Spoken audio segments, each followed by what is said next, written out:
well, the best thing for Dan to be like a 3, but nothing out there. All good. Glad you are along. I'm really, really late today. Um,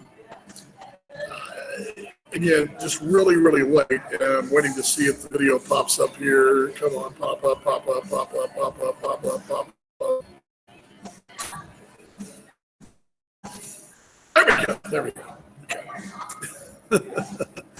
Okay. A lot of you folks are probably saying that's the best view of Dan we've ever had in the dark. No, nothing at all there. So I'm glad you are along. I'm in Fargo. I'm at the Youngblood Coffee in downtown Fargo. Pretty cool place. Really bright place. I mean, this place is bright.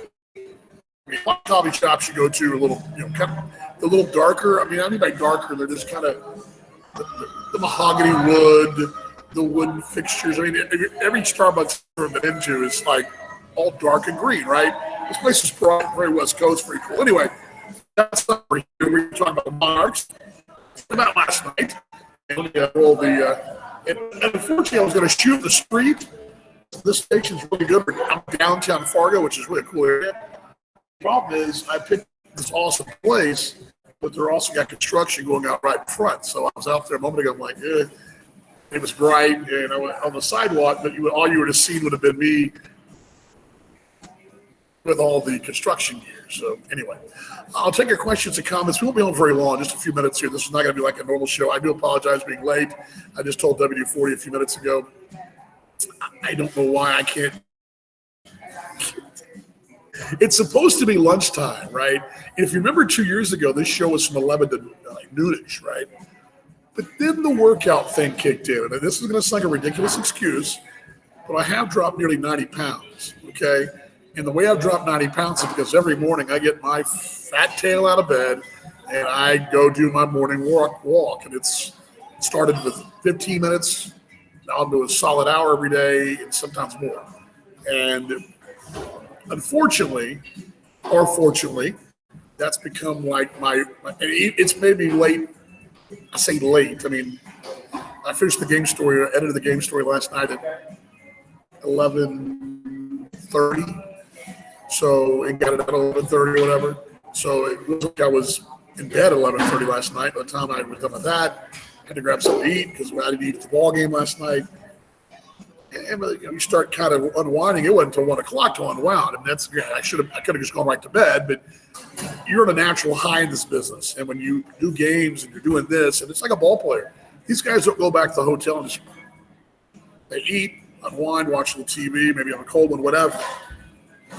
So anyway, I'll take your questions and comments. I don't have a lot today. Today's TBA, I still not heard the update from Joe. I do think, from what I understand, that not everyone made this trip because of obviously, for example, Jake Mathis will start. So will Justin Schaefer. They're going to start in the series of Cleveland. So knowing that going in, they didn't make the trip. And a couple others did make the trip too. We've had a couple of games. Obviously, Nick Franklin's been injured. Jose Tavares stayed back.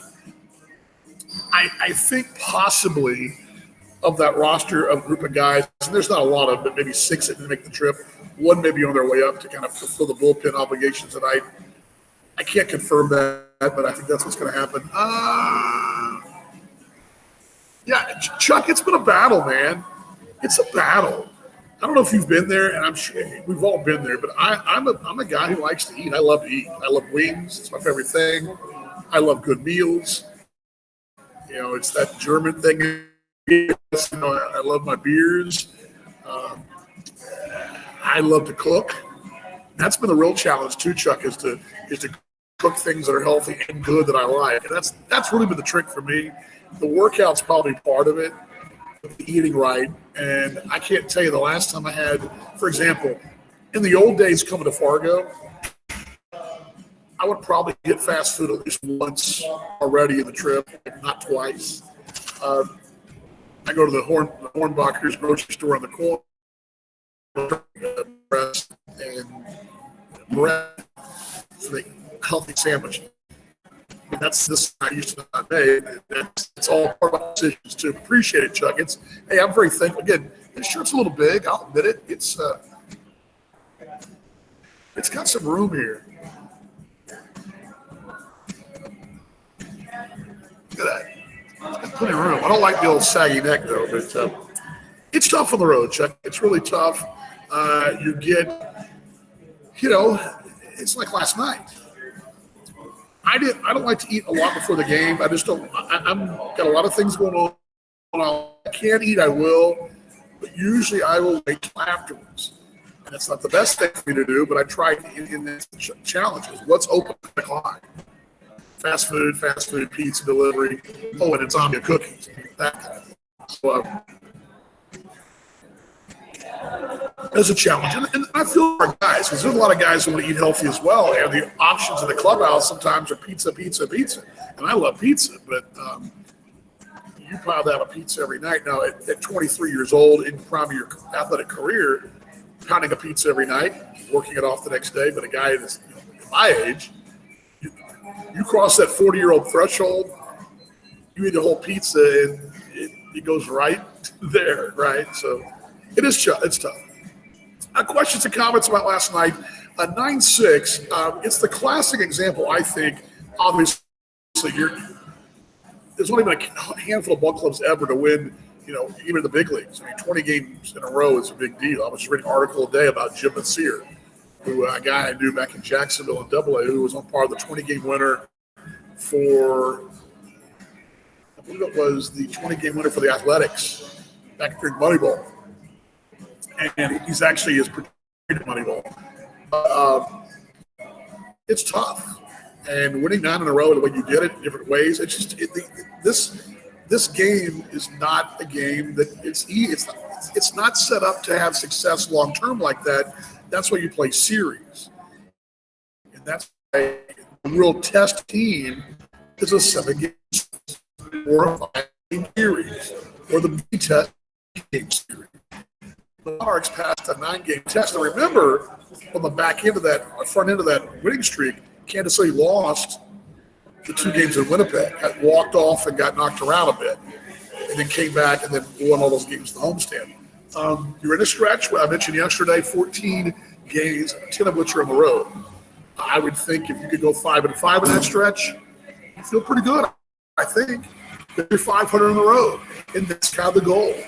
But I don't think last night was a knee jerk. I mean, I don't think it makes you be panicking. I said it last night. I'm going to say it again. 2 things. This team's really, really good.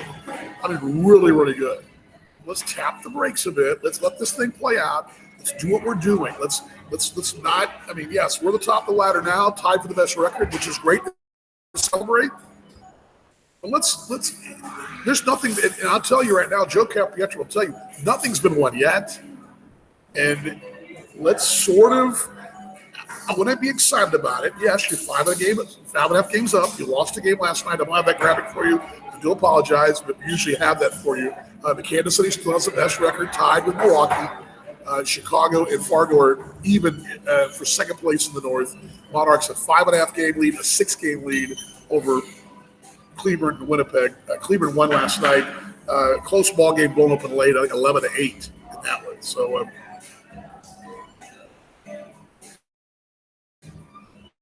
But again, a lot to be excited about.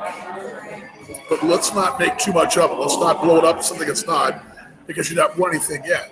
Is this team really good? Absolutely. Is it fun to? I mean, what I want us to do is enjoy the ride, and that's hard for a lot of people to do. It's hard for me to do, because I sometimes win. That's why I love being on Joe Caprietro, because you're never too high on a win, you're never too low on a loss. That's what Chris says. Chris says we already knew in football. How do you lose really big? Right? We go out and lose a close one to a division rival on the road, and they lose on a field goal, and it was a tough one. They won the turnover battle, or maybe the turnover battle was even, and Mahomes threw for 3, whoever they faced threw for 3, and you had all and it came down to a last-second player, maybe one play here and there, maybe a turnover cost the game, whatever. Those losses happen. When you go out and your tail kicked, those ones that stick, right? You go out and lay an egg. As a Cowboy fan, I can tell you, lots of eggs. You go out and Philadelphia, lay an egg, right? Or Washington's a great example. So, Raider fan, you KU fans in football know what I'm talking about, right? It's how you lose. When KU lose to California, Texas, or K-State, at close one, you didn't feel so bad. You hung in there. They 9 touchdowns. That's not fun, right? It's the perception. Now, football's that way. Baseball's a little different because of the series and because the body of work is the series. It's the whole body of work. It's the best of 7, best of 5, best of 3. Those are all what you're doing, right? So you got to take the football mentality out of it and realize baseball mentality, baseball fan is different than football fan or even NBA fan. I mean, NBA fan, your team goes on the road, loses a close game to a team you're favored to beat, and that's what happens. Baseball is a whole different animal. And that's why you don't get too high or too low on wins and losses. Yeah, it sucks to lose. It's what you do tonight, and it's how you go about your business. I will say with the asterisk today, though, Chris, and Chris makes a good point. In baseball, a little while, not like in football, because in football it's dang every week. If you look at losing, it's the body language, it's the coaching calls, all things that happen, right? That just mounts, it gets a coaching staff fired. Baseball's a little different. But I will tell you this, last night is the rare once every 10 games, it's how you lost. And you don't feel so bad. I mean, you were down 8-1. You come back and you got the tying run of the 8th inning. You had them on the ropes. You saw your strength, their weakness. Your strength, your offense, their weakness. There early, and once the Monarchs got in there, got established, made some adjustments. Okay. On the flip side of it is, you were there. You got to the very end. I think Chris is right. I mean, ball's weird because sometimes if you're down 12-0, 8-1. And I looked up and I'm going, wait, we're only down hits were even last night. I mean, in reality, and I'll say this to you, I'm not convinced by watching the replay that Connor Willis didn't hit a home run last night.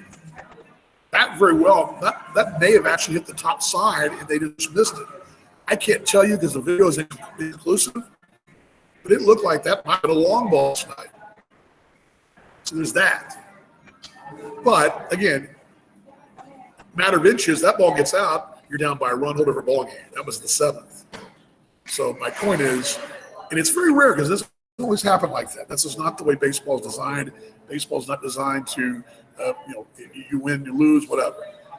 If you lose 10 in a row and you look ridiculous doing it, making errors, no poor body language, that's a different story. But that's not a problem here. I mean, losing a game is not a sin. That's what baseball does. So, again, I want to talk to some folks. There's a lot of folks last night. I think most of us, we got some folks that are new fans, that are learning a little bit. Let's see here. Eric says, in the loss, I'm really happy with how the battle. Yes, really, when they were behind, this team's strength is that they don't give up when someone's on the team is struggling. Yeah. Shaggy, good to see you, bud. You're right. Darnell Swinney was scuffling bad. He's been as steady as a player the last 4 weeks as anyone. His last 10 games, and that goes back about 20 games now. He's batting 350, 340, traveling in runs, getting the base. And it's likely talked about a bit too, Shaggy, Eric. Sorry, I love our chats online. On the game. For example, you lost Sean Hernandez, and that's a big blow. But you got the player of the week in Morgan McCullough the week after.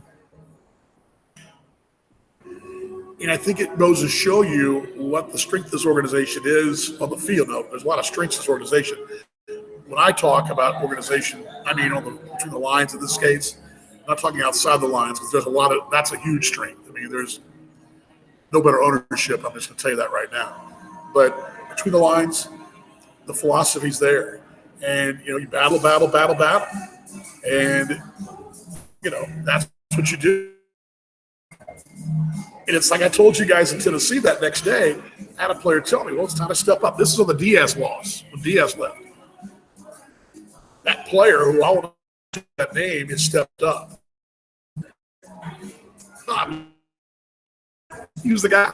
He's not going to be embarrassed me saying that. Jacob stepped up. Again, it's the collective. It's like I told you all then. It's the collective, and how this club survived over the years since Joe's come here is the collective. It's you pull a piece out of the puzzle, and it's like Jackson said on the broadcast the other day. It's like a two-sided puzzle. It's got two different sides to it, and you pull that one piece out, but you turn it over. There's another piece that fits in a little differently, and your ball club, it's a collective. You don't overcome a Jan Hernandez by throwing another Jan Hernandez in there. You overcome by other things, and this club's done that. So, let's see here. Yes, Chris, I will agree. They do a great job here. What I meant by that video, I couldn't tell just because of the lighting. The smoke at that time of night last night was hard. Joe even said, and I'll talk a little bit to Bill Sylvia after the ball game. They're down low and looking back up in the lights because that smoke. There's going to be no smoke today, but it's a little bad now. Not too bad, but as the day goes on and the wind shifts, eastern North Dakota and northwestern Minnesota is going to get a lot of that smoke from Canada. It was tough in that twilight last night to really make out the ball. And when you're lower, I was a little higher, a little lower. It's harder to see. I think there might have been a foul ball on a hit down the line for them, but I don't think you could really tell because of. I think that I really think it's hard. It was hard down there. I think it's hard. It's a challenge. But anyway, Joe's great. Chad and his crew here do a great job. Jack Michaels, their play-by-play guy. And what I love about Jack's really a throwback. He's the broadcaster, and that's what he does. And he does a dadgum good job at it. Jack Michaels hosts a radio talk show here. He does University of North Dakota sports. He does the Fargo Boyd Redhawks. That's what he does. He does a little social. He doesn't dabble in this kind of stuff. He's not doing game notes. He is a broadcaster. That's what he does. Chad's crew is phenomenal. Chad Eckert, who does the work here, his media team and production team, they're phenomenal. As a matter of fact, I will tip my cap to them. This little pull the curtain back, Chris, you'll like me for this. They got me pictures last night, and it's a challenge to get road pictures. We take a lot of pride when teams come to play us. We provide the broadcaster with 2 or 3 courtesy shots for them to use in their game stories to send back to their media, their hometowns, whatever. They had these shots ready to go at a drive last night, and tipped the cap. I mean, that staff their staff worked a lot like our staff does, and I love to see them. They do a great job here. Always have, and I've missed coming here. I love coming to Fargo, but they do a great job. Their show is really, really good. Their music here, pretty good. I think I told you all last night. The Tom Jones, it's not unusual. Why it's not played at more ball games, I got no idea. Because it got me in a good mood, the broadcast booth. We're down 8-1, I'm jamming. That's the kind of thing that they do here. So anyway, again, what they do is different than what we do. And we have a different setup than what they have, and they do a great job. And you're right. Good noticing that too. All right, tonight, 6:30 again. Now, I'm going to tell you tonight the story of Satchel Paige in North Dakota in 2 parts, okay? The great Satchel Paige. I sort of knew this story, but I really didn't know the story. Part 1 is the story of him being here and what he did for the small little team, what they did. Part 2 will be how he got here, which in the days before social media and internet and TV, I mean, radio was the only way. Radio was a luxury for some folks. They somehow able to connect the dots in the 1930s LinkedIn connections and got Paige here. That'll be part 2 tomorrow. Also on this day, the Monarchs history comes away tonight. All that Negro Leagues Baseball Museum content we love to talk about. That'll be on the air tonight. I can tell you tonight, I believe tonight's story is, I don't remember. I'm about to look. Let me see. And it's on this date. I can tell you that. But anyway, Joe Capietra as well will join us on the top step. Brought to you by your Midwest Ford dealers and, of course, around the American Association.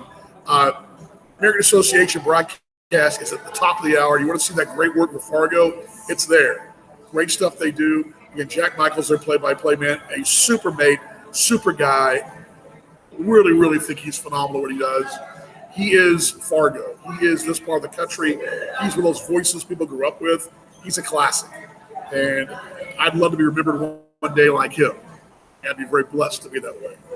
But he's a great one.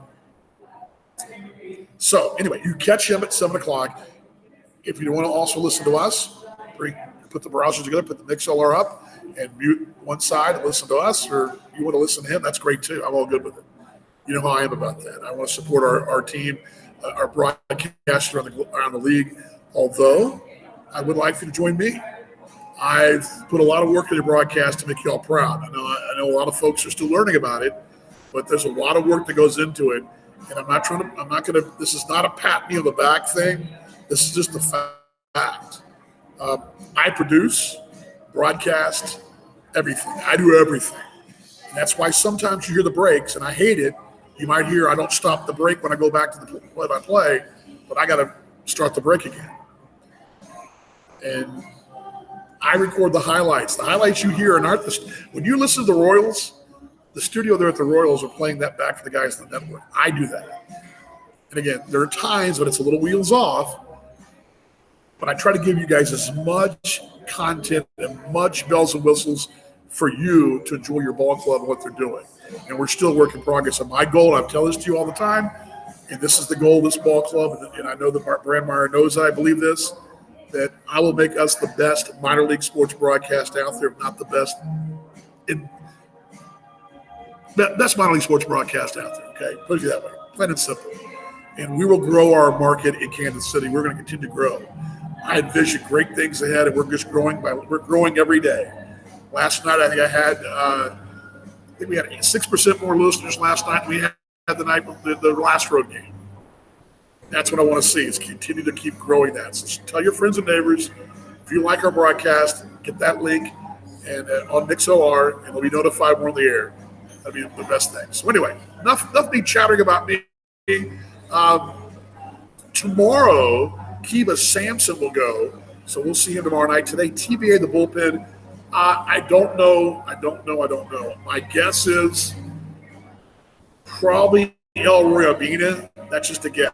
It's just a guess. But that's, again, it's just me guessing.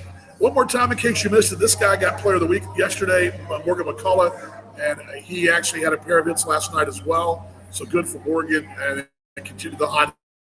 I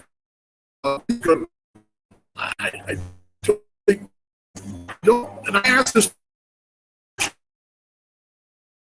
who we reminded you of.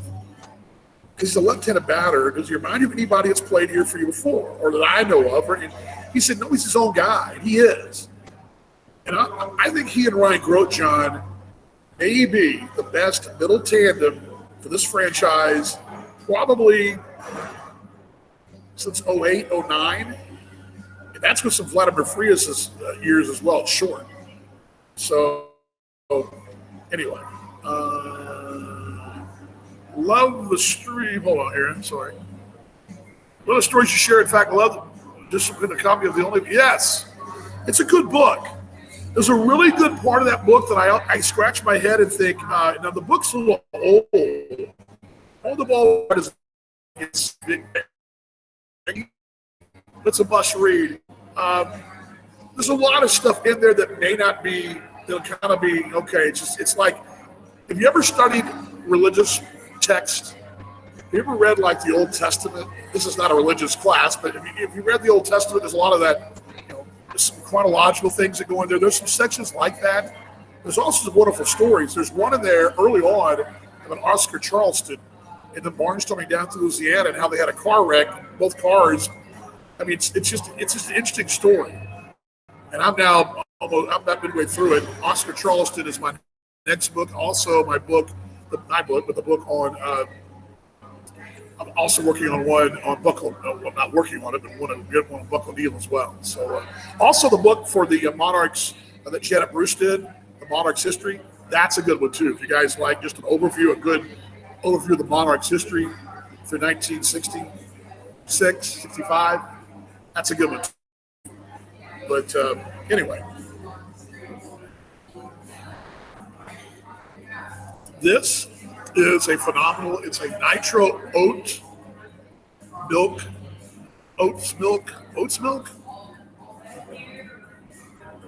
Here I am trying to be a coffee guy, and I got no idea what I'm saying. It's a nitro oat milk, nitro cold brew, and it's really, really good. I mean, I can have a gallon of this stuff. It's really good. Again, I'm at Youngblood. It's in downtown Fargo. We like to shoot our show places around. This is a cool local job place. I'll be back when they get construction done outside. I'll be back on the street, do the show on the street corner because you're kind of a block away from kind of the square. You kind of see the old buildings here, but downtown Fargo, a really cool place. But thank you very much for the kind words, though, Eric. And there are so many things I've not shared. For example, in my browser, let me see one here. This is funny. This is actually kind of funny. These are things I've not gotten to that I want to get to.